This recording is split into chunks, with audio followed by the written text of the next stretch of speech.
오늘 우리에게 주실 하나님 말씀은 느헤미야 8장 1절 말씀부터 18절 말씀까지입니다. 이스라엘 자손이 자기들의 성읍에 거주하였더니 일곱째 달에 이르러 모든 백성이 일제히 수문 앞 광장에 모여 학사 에스라에게 여호와께서 이 이스라엘에게 명하신 모세의 율법책을 가져오기를 청하매 일곱째 달 초하루에 제사장 에스라가 율법책을 가지고 회중 앞 곧 남자나 여자나 알아들을 만한 모든 사람 앞에 이르러 수문 앞 광장에서 새벽부터 정오까지 남자나 여자나 알아들을 만한 모든 사람 앞에서 읽음에 뭇 백성이 그 율법책에 귀를 기울였는데 그때 학사 에스라가 특별히 지은 나무 강단에 서고 그의 곁 오른쪽에 선 자는 마따냐와 스마와 아나냐와 우리야와 hil기야와 마아세야요 그의 왼쪽에 선 자는 부다야와 미사엘과 말기야와 하순과 하스바다나와 스가랴와 무술람이라. 에스라가 모든 백성 위에 서서 그들 목전에 책을 펴니 책을 펼 때에 모든 백성이 일어서니라. 에스라가 위대하신 하나님 여호와를 송축하며 모든 백성이 손을 들고 아멘 아멘 하고 응답하고 몸을 굽혀 얼굴을 땅에 대고 여호와께 경배하니라. 예수아와 바니와 세레바와 야민과 악굽과 사부대와 호디야와 미아세야와 그리다와 아사랴와 요사밧과 하난과 블라야와 레위 사람들은 백성이 제자리에 서 있는 동안 그들에게 율법을 깨닫게 하였는데 하나님의 율법책을 낭독하고 그 뜻을 해석하며 백성에게 그 낭독하는 것을 다 깨닫게 하니 백성이 율법의 말씀을 듣고 다 우는지라 총독 느헤미야와 제사장 겸 학사 에스라와 백성을 가르치는 레위 사람들이 모든 백성에게 이르기를 오늘은 너희 하나님 여호와의 성일이니 슬퍼하지 말며 울지 말라 하고 니에미야가 또 그들에게 이르기를 너희는 가서 살진 것을 먹고 단 것을 마시되 준비하지 못한 자에게는 나누어 주라. 이날은 우리 주의 성일이니 근심하지 말라. 여호와로 인하여 기뻐하는 것이 너희의 힘이니라 하고 레위 사람들은 모든 백성을 정숙하게 하여 이르기를 오늘 성일이니 마땅히 조용히 하고 근심하지 말라 하니 모든 백성이 곧 가서 먹고 마시며 나누어 주고 크게 즐거워하니 이는 그들의 그 읽어 들려준 말을 밝히 아니라. 그 이튿날 뭇 백성의 족장들과 제사장들과 레위 사람들이 율법의 말씀을 밝히 알고자 하여 학사 에스라에게 모여서 율법에 기록된 바를 본즉 여호와께서 모세를 통하여 명령하시기를 이스라엘 자손을 일곱째 달 절기에 총왕에서 거할지니라 하였고 또 일러스되 모든 성읍과 예루살렘에 공포하여 이르기를 너희는 산에 가서 감람나무 가지와 들감나무 가지와 화석류 나무 가지와 종려나무 가지와 기타 무성한 나무 가지를 가져다가 기록한 바를 따라 초막을 지으라 하라 한지라. 백성이 이에 나가서 나뭇가지를 가져다가 혹은 지붕 위에 혹은 뜰 안에 혹은 하나님의 전뜰에 혹은 수문 광장에 혹은 에브라임 문 광장에 초막을 짓되 사로잡혔다가 돌아온 회중이 다 초막을 짓고 그 안에서 거하니 눈의 아들 여호수아 때부터 그날까지 이스라엘 자손이 이같이 행한 일이 없었으므로 이에 크게 기뻐하여 에스라는 첫날부터 끝날까지 날마다 하나님의 율법책을 낭독하고 우리가 이래 동안 절기를 지키고 여덟째 날에 규례를 따라 성회를 열었느니라. 아멘. 1945년 8월 15일 광복이 있은 후 5년 후 1950년 6월 25일 오늘과 같은 주일 새벽에 북한은 러시아제 탱크를 몰고 한국으로 남침을 했습니다. 이 일로 인해서 우리나라는 거의 없어질 뻔한 위기에 처해 있을 때에 구국의 영웅들과 또 유엔군들이 합력하여서 우리나라를 지켜 주었습니다. 우리는 그들에 대한 빚을 잊지 말아야 될 것입니다. 내부적으로는 북한을 또 러시아, 중국을 막을 만한 힘이 없었습니다. 외부의 도움이 없었다면 대한민국은 없었을 것입니다. 이처럼 느헤미야가 있던 그 시대의 이스라엘 백성들에게도 바로 이런 위기가 있었습니다. 예루살렘 성이 적의 침범을 하여 다 불탔고 성문은 다 소실되었습니다. 그래서 수시로 이방인들이 와서 약탈하고 빼앗아 가게 됩니다. 이 사실을 알게 된 느헤미야는 당시에 페르시아에 신임받는 그 관원이었습니다. 그가 왕에게 특별 휴가를 받아서 백성들 일부와 함께 예루살렘에 돌아와서 예루살렘 성을 재건하고 또 무너진 성벽을 구축하는 그런 일을 하게 됩니다. 그런데 그 일을 할 때 방해하는 세력들이 당연히 있겠죠. 그래서 낮에는 일을 하고 밤에는 또 경계를 서야 되는, 참으로 이런 어려운 가운데에서 52일 만에 그 성벽을 완전히 구축을 하게 됩니다. 이때 당시에 가장 앞장서서 방해했던 이들이 바로 도비야, 산발랏 이런 사람들입니다. 그들이 조직적으로 음모를 하고 정신적으로 또 실질적으로 그 방해를 할 때 느헤미야는 기도하며 하나님의 도움을 받아서 성벽을 완공하게 됩니다. 자, 성이 완성되었지만 또 한 가지 문제가 있습니다. 무너진 이스라엘 백성들의 마음입니다. 그들의 신앙과 그들의 마음을 구축하고 회복시키기 위해서는 하나님의 말씀이 절대적으로 필요했습니다. 에스라는 학사였습니다. 에스라는 아론은 대제사장, 그죠? 아론의 16대 후손이었고요. 대제사장이었습니다. 그리고 성경학자, 그래서 학사라는 말을 이렇게 쓴 겁니다. 성경학자, 말씀의 학자이면서 대제사장이었습니다. 그러니까 그에게 책임이 주어지게 된 것이지요. 그래서 학사 에스라는 하나님의 말씀을 가지고 이스라엘 백성들에게 읽기를 시작하는 겁니다. 그 이스라엘의 랍비 있죠. 선생님을 랍비라고 그러거든요. 그 랍비의 원조가 아비가 바로 이 학사 에스라입니다. 또 에스라를 우리는 개혁자라는 말을 쓰기도 합니다. 개혁자다. 이제 이스라엘 백성들이 광야에 모였을 때 하나님의 말씀을 읽는데 새벽부터 정오까지 말씀을 읽었다고 그럽니다. 한나절 동안 계속 말씀을 읽은 거예요. 그런데도 한 사람도 딴 생각을 하거나 졸거나 그렇지 않고 하나님의 말씀에 집중해서 들었습니다. 그리고 그 말씀을 들으면서 그들은 울었습니다. 하나님께서 우리에게 이렇게 사랑을 베풀어 주셨고 은혜를 주셨는데 우리가 그동안 말씀을 떠나 있었구나. 우리가 하나님을 그동안 예배하지 않았구나. 그러면서 하나님 앞에 울기 시작했습니다. 그리고 은혜 받은 일부의 사람들은 음식을 가져다가 섬기기 시작을 하게 됩니다. 음식을 나누고 섬기는 것은 내 것이라고 소유권을 주장하는 것이 아니죠. 내 것을 가져다가 다른 사람들에게 기꺼이 나누며 섬겼던 겁니다. 이것은 은혜 받은 표시이기도 합니다. 우리가 7월 18일과 19일 이틀 동안 엄청나게 많은 섬김이 있을 것입니다. 이 섬김은 먼저 은혜 받은 사람들이 자신의 소유를 가지고 이웃을 섬기는 겁니다. 특별히 우리 지역은 연세 많으신 분들이 참 많습니다. 또 주민자치위원이나 또 여성들이 동해서 참 수고를 많이 하십니다. 우리는 그들을 좀 위로하고 싶고 격려하고 싶고 또 연세 드신 분들을, 또 홀로 계신 분들을, 외로우신 분들을, 이런 분들을 다 초청해서 교회에서 사랑을 나누는 섬김입니다.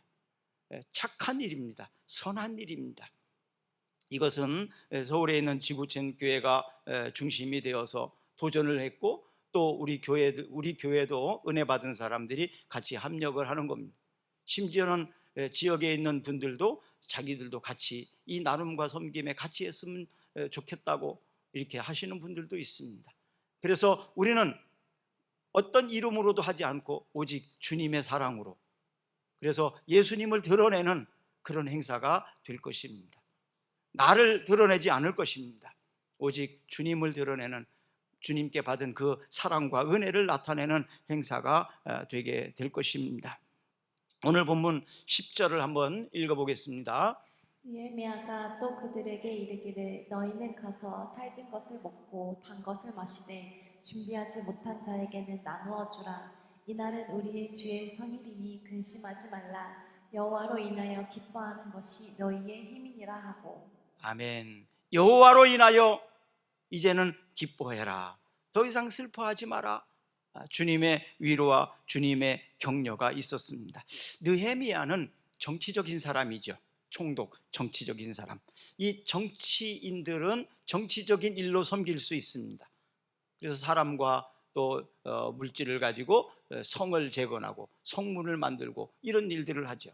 그러면 또 신앙적인 영적인 사람, 성경학자 제사장이었던 에스라는 백성들의 마음을 재건하는 일입니다. 성을 재건하고 성벽을 만드는 일은 정치인들이, 느헤미야가 했지만 사람들의 무너진 마음, 상처난 마음들, 이것은 바로 에스라가 하나님의 말씀으로 재건하게 된 거죠. 사실 인생에 있어 모든 문제의 근원은요, 어디에서 나타나 있었을까요? 마음에서 오는 것 같아요. 마음이 무너지게 되면 다 무너지게 됩니다. 모든 일들은 마음에서, 생각에서부터 시작이 됩니다. 그래서 좋은 마음을 가져야 됩니다. 선한 마음을 가져야 됩니다. 바른 마음을 가져야 됩니다. 그래야 바른 판단이 되게 되고, 바른 판단을 해야 바르게 삶을 살아갈 수가 있습니다. 그래서 모든 문제의 근원은 바로 우리 마음으로부터 시작이 되는 거예요. 마음 먹기에 달려 있더라 이 말이죠. 똑같은 일인데 어떤 사람은 부정적으로 말하고 어떤 사람은 긍정적으로 할 수 있다고 말하지 않아요? 이것이 바로 우리의 마음과 생각에서 나타나는 겁니다. 마음이 약해지면 자신감이 없어지게 되고 할 수 없다는 생각이 나를 지배하게 됩니다. 그런데 마음이 강하게 되면, 마음이 건강하게 되면 할 수 있다라는 생각이 들기 시작하지요. 사랑하는 여러분, 이 시간 여러분들의 마음이 무너졌다면 여러분들의 마음이 바르게 세워지기를 축복합니다. 하나님의 말씀으로 여러분들의 마음이 재건되기를 주의 이름으로 축복합니다. 이것이 바로 부흥이에요. 부흥은 바로 무너졌던 것이 다시 세워지는 것, 이것이 부흥입니다. 침체되었던 것이 다시 일어나게 되는 것, 새롭게 되는 것, 이것이 부흥입니다. 사랑하는 여러분, 우리의 마음이 먼저 부흥돼야 되겠습니다. 그리고 여러분들의 가정이 먼저 부흥이 일어나야 될 것입니다. 그럴 때 우리가 다른 사람들에게 이렇게 섬기고 나눌 수가 있게 되는 것이지요. 말라기 8장, 암모스 8장 11절 한번 읽어보겠습니다. 주 여호와의 말씀이니라. 보라, 날이 이를지라. 내가 기근을 땅에 보내리니 양식이 없어 주림이 아니며 물이 없어 가람이 아니요 여호와의 말씀을 듣지 못한 기갈이라. 아멘. 기근을 땅에 보냈는데 양식이 없어서 주림도 아니고 물이 없어서 가람도 아니다. 하나님의 말씀을 듣지 못한 기갈이다. 하나님의 마음, 하나님의 말씀이 우리 마음에서 떠났을 때 바로 우리는 그런 일을 하게 된다. 그런 위기가 찾아온다는 겁니다. 사도행전 17장 11절을 한번 읽어볼까요? 베레아에 있는 사람들은 데살로니가에 있는 사람들보다 더 너그러워서 간절한 마음으로 말씀을 받고 이것이 그러한가 하여 날마다 성경을 상고함으로. 옛날에는요, 여기에 너그러워서 이렇게 지금은 번역이 됐는데 옛날에는 더 신사적이어서 이렇게 번역이 됐었습니다. 신사적이어서. 지금은 너그러워서. 사랑하는 여러분, 지금 여러분들의 마음은 어떻습니까? 너그럽습니까? 부드럽습니까? 온유하십니까? 아니면 여러분들의 마음이 지금 꼬부라져 있진 않나요? 상처가 있어서 말투가 막 날카롭게 이렇게 나가지는 않고 있나요? 그러면 어떻게 우리가 이렇게 너그러울 수 있을까요? 이것을 다른 말로 표현하면 온유함입니다. 그래서 예수님께서 이렇게 말씀하셨습니다. 나는 온유하니 내게 와서 배우라. 온유하신 주님. 온유하다는 것은요, 힘이 없다는 얘기가 아니에요. 연약하다는 얘기가 아닙니다. 오히려 내적으로 강한 힘이 있어요. 그렇기 때문에 오히려 여유가 있는 겁니다. 사람이 여유가 없으면요, 꼬부러집니다. 사람의 마음에 여유가 없으면 마음이 그렇게 돼요. 날카로워지고 자꾸 화가 나기도 하고 짜증이 나기도 하고 그래요. 근데 여유가 있으면요, 그냥 다 받아들이게 되고 수용하게 되고 배려하게 되고 그렇습니다. 사랑하는 여러분, 이 바로 너그러움이, 마음의 여유가 사라지게 된 것은 무엇일까요? 하나님의 말씀을 떠나 있기 때문이라는 것입니다. 하나님의 말씀이 우리 마음속에 충만하게 되면, 가득하게 되면 사람이 여유가 생긴다는 거예요. 사랑하는 여러분, 여러분들의 마음이 너그러워지기를 축복합니다. 하나님의 말씀을 상고하고 하나님의 말씀과 늘 함께하는 사람은 이런 너그러움이 있습니다. 여유가 있습니다. 다 하나님의 계획과 하나님의 뜻이 있다는 것을 믿기 때문에 마음이 너그러워질 수 있는 것이지요. 사람은요, 하나님이 흙으로 만드셨어요. 그래서 육체라는 게 있습니다. 육체. 그래서 우리의 육체는요, 썩으면 다 흙으로 돌아가는 거예요. 그런데 사람은 육체로만 구성되어 있지 않아요. 하나님이 태초에 사람을 창조하실 때 흙으로 사람을 만드시고 그리고 생기를 불어넣어 주셨어요. 호흡, 생기. 이게 바로 영이거든요. 푸뉴마라고 그러는데 영입니다, 이게. 그래서 사람은요, 육체이면서 영적인 것입니다. 사람에게는 마음이 있어요. 그래서 육체로만 먹을 것을 먹는다고 살 수 없어요. 그래서 육의 음식도 있어야 되지만 영의 음식을 먹어야 사는 겁니다. 자, 한번 또 찾아볼까요? 요한복음 3장 5절과 6절입니다. 예수께서 대답하시되 진실로 진실로 내게 이르노니 사람이 물과 성령으로 나지 아니하면 하나님의 나라에 들어갈 수 없느니라. 육으로 난 것은 육이요 영으로 난 것은 영이니. 니고데모가 예수님께 찾아왔을 때 하신 말씀입니다. 사람은 육으로만 된 것이 아니다. 사람은 영이라는 것이 있다. 육은 육체의 음식을 먹고 살지만 영도 바로 음식이 있다. 그럼 그 음식이 뭐냐? 하나님의 말씀인 것입니다. 자, 마태복음 4장 4절을 읽어볼까요? 예수께서 대답하여 이르시되 사람이 떡으로만 살 것이 아니요 하나님의 입으로 나오는 모든 말씀으로 살 것이라 하였느니라 하시니, 사람이 떡으로만 살 것이 아니라 하나님의 입으로 나오는 말씀으로 사는 거다. 그래서 육체적인 음식과 영적인 음식을 모두 먹어야 육과 영이 다 건강해지는 거예요. 말씀을 선포할 책임은 이 에스라처럼 학사 대제사장에게 있습니다. 말씀을 선포하는 책임은 목사에게 있습니다. 왜? 목사는 하나님이 말씀을 선포하도록 하나님이 부르셨으니까 그 책임은 저에게 있습니다. 그래서 저는 말씀을 선포할 책임이 있습니다. 그러면 여러분들은요, 말씀을 받아 먹어야 됩니다. 말씀을 잘 들어야 됩니다. 그래야만 우리가 서로 살 수 있는 거예요. 학생들이요, 딱 보면 제가 성적이 어느 정도 될까 예측할 수 있습니다. 언젠지 아십니까? 수업을 받는 태도를 보면 어느 정도 알아요. 공부하는 태도를 보면 이 아이의 성적이 어느 정도 가겠다 딱 짐작이 돼요. 여러분들은 잘 구분이 안 됩니까? 앞에서 많이 가르쳐 본 사람은요, 그거 보면 다 알아요. 얼굴을 보면, 앉아있는 자세를 보면 저 아이는 어느 정도 레벨에 있는 수준이겠다, 이게 다 보입니다. 마찬가지로 교회의 영성, 교회의 영성은요, 하나님의 말씀을 듣는 태도를 보면 알 수 있어요. 아, 우리 교회의 영성은, 우리 교회의 영적 수준은 어느 곳이다, 딱 나타납니다.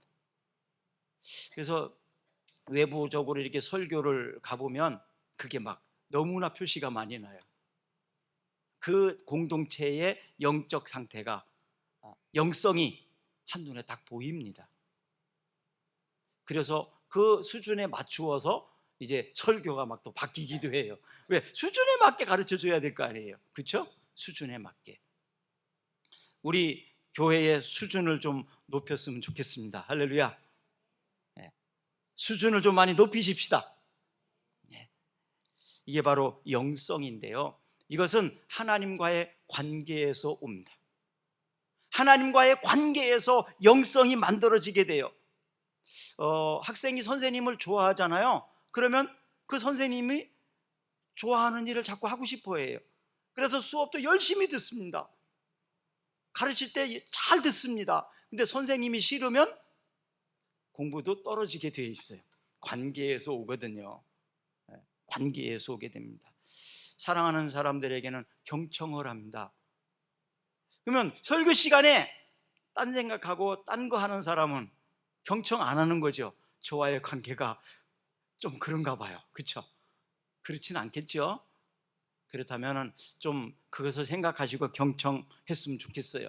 다른 사람이 말을 할 때 듣는 둥 마는 둥, 아니면 다른 데 쳐다보고, 그러면 그 사람은 무시하는 거잖아요. 존중하지 않는 겁니다. 정치인들 중에 가끔 많은 사람들과 이렇게 악수를 하는 모습을 보면 어떤 사람은 한 사람 한 사람 악수하면서 진지하게 눈을 바라봅니다. 그 사람에게 집중합니다. 진심으로 합니다. 근데 어떤 사람은 악수는 이쪽에 하고 다음 사람 쳐다보고 있어요. 그러면 여러분들이 그런 상황 속에서 그 사람과 지금 악수를 하고 있다면 어떤 생각이 듭니까? 악수하기 싫겠죠. 왜? 지금 나하고 악수하고 있는데, 나하고 지금 진심으로 이렇게 교통을 해야 되는데 다른 사람 쳐다보고, 근데 뭔 말을 하고 싶습니까? 어떤 사람이 내 의견과 내 생각을 전했을 때 진지하게 그 말을 경청하고, 그리고 최대한 그 말대로 한번 도와주려고 하려고 긍정적으로 이렇게 생각을 하게 되면 그 사람과의 관계가 좋아지죠. 그런데 말하자마자 생각할 것도 없이 단번에 잘라서 거절해버리면 어떻습니까? 그것은 단순히 내 의견과 내 말에 대한 거절보다는 나를 거절하는 것 같아요. 나는 그래도 한번 생각해보고 진지하게 이야기를 꺼낸 건데 듣자마자 딱 잘라서 거절해버리면 그건 의견과 생각이 아니라 나를 거절하는 거죠. 나를 배려하지 않는 거 아니겠습니까? 그래서 우리는 경청의 태도가 아주 중요합니다. 사랑하는 여러분, 특히 사랑하는 관계에서, 가까운 관계에서 이렇게 할 위험성이 참 많습니다. 가까운 가족 관계에서, 부부나 부자나 친구나, 이럴 때 아내가 말했는데, 혹은 남편이 말했는데, 아버지가 말했는데, 자녀들이 말했는데, 그냥 어떤 일을 하다가 그냥 바라보지도 않고 그렇게 했을 때 상처받아 본 경험이 있으시지요? 나도 모르게 다른 사람에게도 상처를 줄 수도 있습니다. 그래서 가능하면 말할 때는 보면서 말하세요. 다른 데를 쳐다보고 말하지 마시고 가능하면 얼굴을 보고 눈을 보고 그렇게 말하는 것을 좀 배우면 좋겠어요. 귀가 조금 이렇게 어두워지기 시작하잖아요. 저희 집에 유전이 아주 귀가 조금 어두워지는 게 있습니다. 근데 그러다 보니까 나를 쳐다보고 말하면요 잘 들어요. 근데 다른 데 바라보고 말하면 잘 못 듣습니다. 아마 이런 것들이 배우게 되는 것 같아요. 사람을 보고 말해야 된다. 얼굴을 보고 말해야 된다. 자, 관계를 통해서 친밀한 관계가 경청을 하게 되고요, 남을 배려하게 됩니다. 존중하는 것이 나타납니다. 에스라가 하나님의 말씀을 들고 읽었을 때 사람들은 다 자리에서 일어났습니다. 일어난다는 것은 경청하고 또 존중한다는 의미가 있죠. 그래서 하나님의 말씀을 읽을 때 사람들이 다 일어나서 말씀을 듣고, 그리고 그 말씀을 듣고 하나님을 송축하고, 그리고 손을 들어서 아멘 했다 그럽니다. 이 성경에 보니까 좀 익숙하지 않은 모습이죠. 저도 그렇습니다. 근데 그 말씀이 정말 맞다, 그렇게 되기를 원한다, 저도 그것에 동의합니다, 이럴 때는 아멘 하는 거거든요. 그 은혜가, 그 축복이 제게도 있기를 원합니다, 이럴 때도 아멘 하거든요. 그래서 하나님의 말씀이 그대로 나에게서, 내 가정에서 그대로 이루어졌으면 좋겠습니다. 하나님, 저도 그렇게 생각합니다, 저도 그렇게 동의합니다, 그럴 때 아멘 하는 거거든요. 이스라엘 백성들이 에스라가 하나님의 말씀을 읽었을 때 아멘 하고 손을 들어서 그렇게 했다는 거예요. 그러나 그만큼 집중하고 있다는 얘기죠. 좀 쑥스럽지만 아멘 하는 것도 참 좋습니다. 아멘 하면요, 순간 딴 생각이 안 들거든요. 집중이 더 되거든요. 하나님의 위대하심을 송축합시다. 아멘. 네, 아멘. 오늘 본문 5절과 6절 한번 읽어볼까요? 에스라가 모든 백성 위에 서서 그들 목전에 책을 펴니 책을 펼 때에 모든 백성이 일어서니라. 에스라가 위대하신 하나님을, 모든 백성이 손을 들고 아멘 아멘 하고 응답하고 몸을 굽혀 얼굴을 땅에 대고 여호와께 경배하니라. 아멘. 하나님이 얼마나 기뻐하셨겠어요. 하나님 말씀을 막 열심히 듣고, 또 저도 그렇게 생각합니다, 그러면서 막 은혜 받았다고 아멘하고 신났을 거예요. 그렇죠? 예배의 감격 중에서 우리가 예배하는 태도를 고쳐야 될 것이 있다면 오늘 좀 고치시기를, 결단하시기를 바랍니다. 예배하는 가운데 다른 생각하지 말고, 예배하는 가운데 속닥거리지 말고, 예배하는 가운데 휴대폰 보지 말고, 예배하는데 예배에만 집중합시다. 하나님께서 받으시는 예배입니다. 하나님께서 받으시는 예배다, 이 말이에요. 하나님께 예배할 때 두려움과 경외함으로 예배하는 것이 중요합니다. 감히 우리가 하나님 앞에 예배하는데 그렇게 할 수는 없잖아요. 진지하게 진심으로 해야 되지 않겠습니까? 하나님의 말씀을 전하는 사람도 중요해요. 왜? 하나님의 말씀을 전하는 사람과 나와의 관계가 좋은 관계이고, 존경하는 관계나 존중하는 관계나 사랑하는 관계나, 그러면 더 집중을 하거든요. 그런데 사랑하는 그 관계가 아니라 할지라도 하나님의 말씀을 전하는 사람이보다도 더 중요한 게 뭐냐면 하나님의 말씀이거든요. 그래서 마음에 들지 않는 사람이라 할지라도 하나님의 말씀을 받지 않으면 내가 못 살잖아요. 선생님이 마음에 안 든다고 공부 안 하랍니까? 그럼 누구 손해입니까? 영어 선생님이 마음에 안 들어서 나 공부 못 하겠어, 공부 안 할 거야 영어. 그럼 영어는 어떻게 되겠습니까? 사람이 마음에 들지 않아도 해야 합니다. 왜? 영어를 공부해야 되니까요. 말씀을 전하는 설교자가 마음에 들지 않아도 말씀을 우리는 들어야 됩니다. 왜? 내가 살아야 되니까요. 그래서 우리나라 말에 80살 먹은 사람도 3살한테 배울 게 있다. 3살짜리한테 뭘 배울 게 있냐고. 그래도 배울 것은 배워야죠. 80살 먹었어도. 말씀을 전하는 사람보다 중요한 것은 하나님의 말씀입니다. 저와의 좋은 관계에 있는 분들은 집중하시겠지만 좋은 관계가 아니라 할지라도 말씀을 잘 들으시고 여러분들이 사셨으면 좋겠습니다. 데살로니가전서 2장 13절 말씀입니다. 이러므로 우리가 하나님께 끊임없이 감사함은 우리가 우리에게 들은 바 하나님의 말씀을 받을 때 사람의 말로 받지 아니하고 하나님의 말씀으로 받음이니 진실로 그러하도다. 이 말씀이 또한 너희 믿는 자 가운데서 역사하느니라. 아멘. 하나님의 말씀이 역사하는 건 언제인 줄 아십니까? 사람의 말로 들을 때는 그냥 그 사람이 한 말로 그 정도 수준으로 생각을 해요. 그러나 그 사람이 말한 것이, 이것은 하나님이 하신 말씀이라고 생각을 하면 수준이 하나님 말씀까지 올라가는 겁니다. 서울에 계신 저희 막내 이모님 교회를 안 다닐 때, 제가 고등학교 때였어요. 서울에 놀러 갔다가 교회 안 다니시니까 예수님 믿고 천국 갔으면 좋겠다고, 교회 가시라고 그냥 그렇게 전했어요. 근데 그 이모님이 제가 한 말이요 계속 머릿속에서 맴돌더래요. 교회 가야 된다고, 예수 믿고 천국 가야 된다고.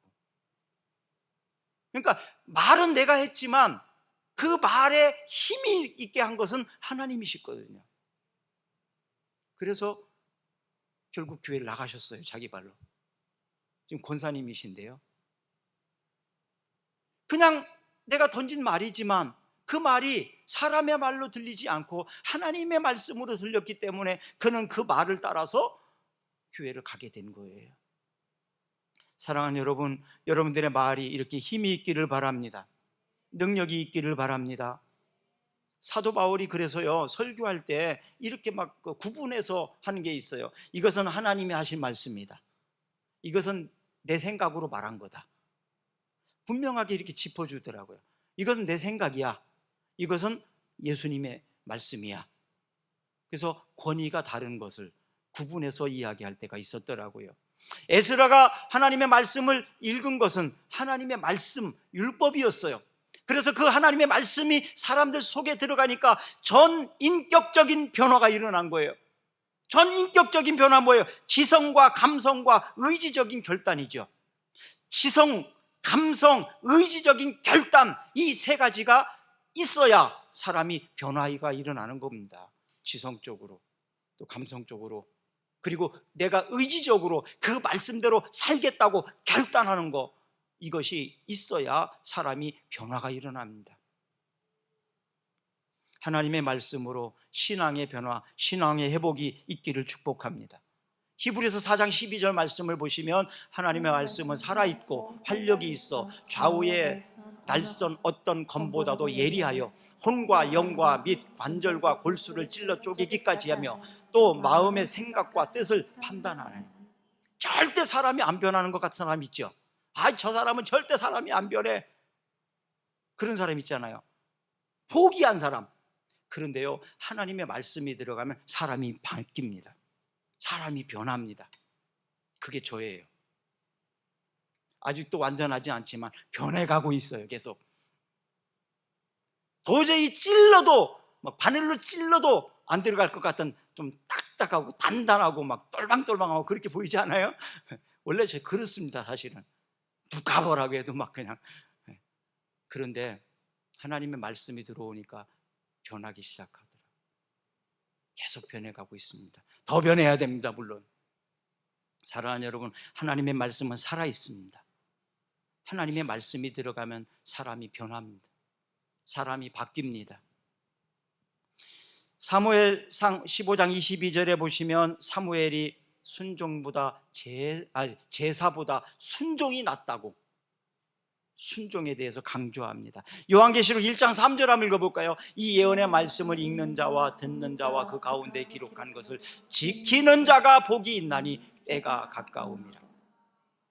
부뚜막에 소금도 넣어야 짜지요.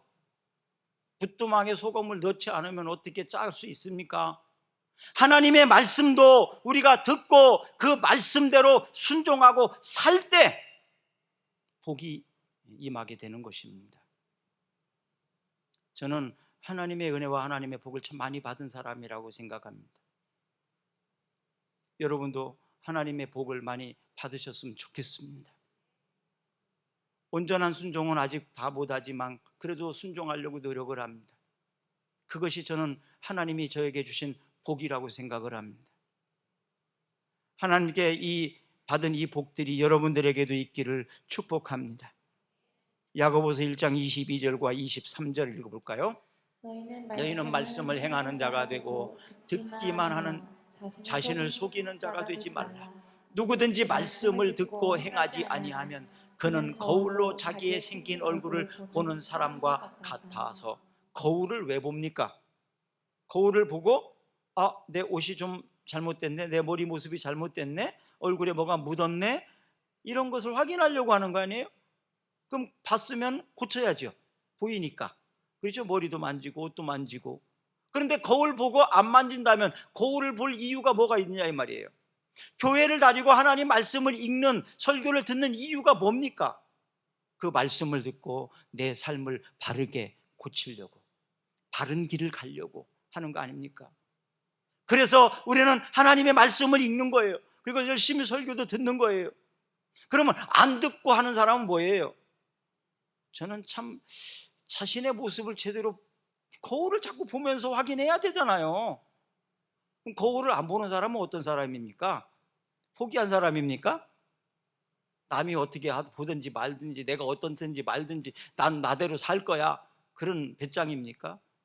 그러면 하나님의 말씀을 듣지도 않고 하나님 말씀을 읽지도 않고 내 멋대로 살겠다고 무슨 배짱입니까?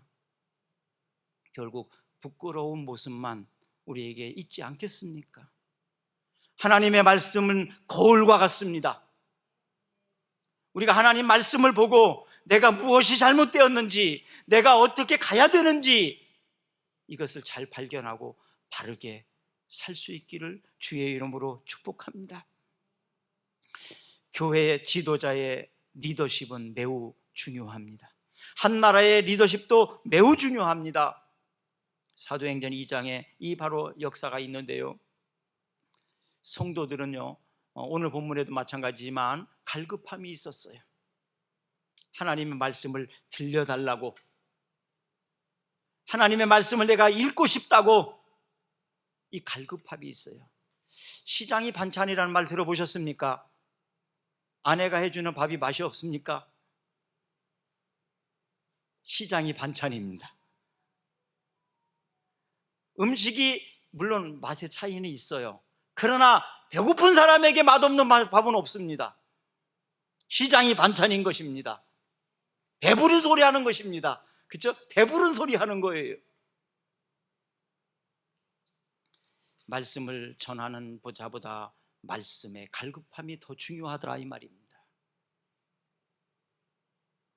말씀을 먼저 듣기를 사모하는 공동체는 희망이 있습니다.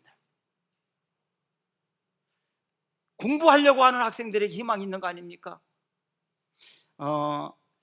제가 제일 뭐가 힘들까 직업 중에서 생각을 해봤어요.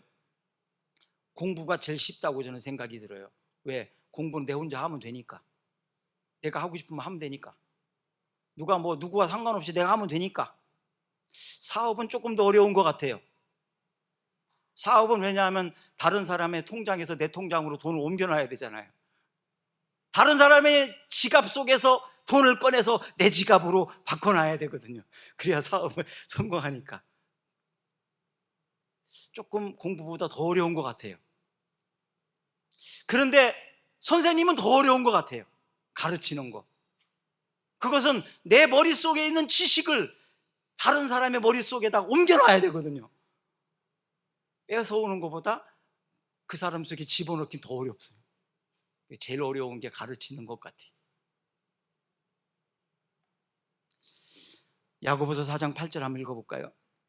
하나님을 가까이 하라. 그리하면 너희를 가까이 하시리라.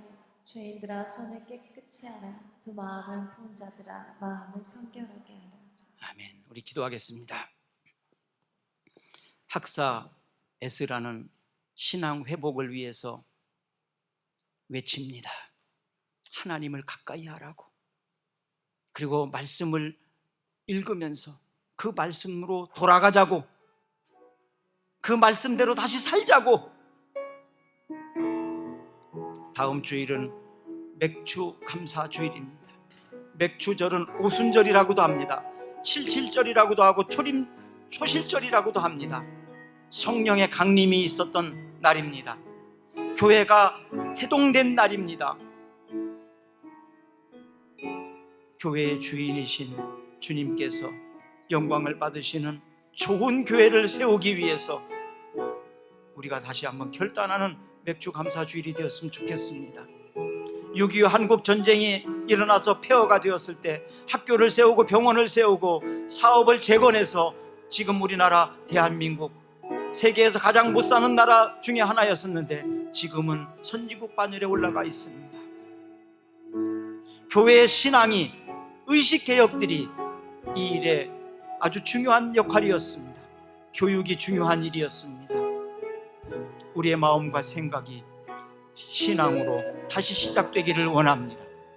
개혁되기를 원합니다. 그리고 다시 한번 그때의 부흥이, 그때의 축복이 우리나라에 일어나기를 축복합니다. 우리 다 같이 일어나셔서 찬양하겠습니다. 이 땅에 오셔서 복음의 위력을 친히 나타내신 우리 주 예수 그리스도의 은혜와 복음이 우리의 생명이 되도록 길을 만들어주신 하나님 아버지의 놀라우신 사랑하심과 복음의 능력을 나타내시는 성령님의 위대한 역사가, 복음의 능력이 나와 우리 교회뿐만 아니라 세상에 전파되는 일에 기도하며 힘쓰기를 다짐하는 주의 모든 성도들 위에, 저들의 가정 위에, 저들의 일터 위에, 우리나라 위에 함께 하시기를 간절히 축원하옵나이다. 아멘.